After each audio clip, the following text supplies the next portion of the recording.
mga nagtatanong kung bakit di ito bilog, kasi may isang uri kasi ng taklubo na kapag nag-create ng perlas ay hindi bilog.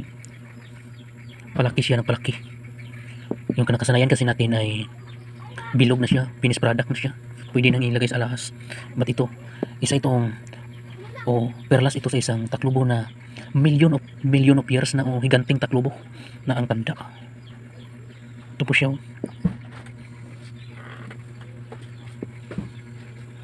Kailangan pang ipalis. Ang bigat niya. Ang unang paraan para malaman kung perlas ang isang ganito na nakita nyo, kung wala kayong nitric acid, ilawan nyo kung transparent ba. Yan o. Tumatagos ang ilaw. Pangalawa, yung coldness niya. Yung coldness, malamig siya. Pangatlo, yung tingnan nyo kanyang pattern nyo, yung pattern niya, may mga balis-balis. Yan po siya. Isa yung indikasyon na isang perlas. Million of years na ito guys. At saka yung pang-apat ay yung weight niya, napakabigat. Ito mga saliit na to, humigit higit to na 1 kilo. Liit lang,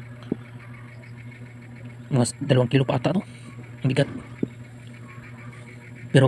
Pero kapag meron kayong asido na nitric acid, buhusan nyo lang dito, at saka bumubula ng kulay puti, puting-puti na parang gatas.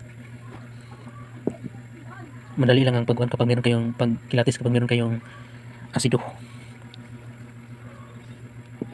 Million of years na ito.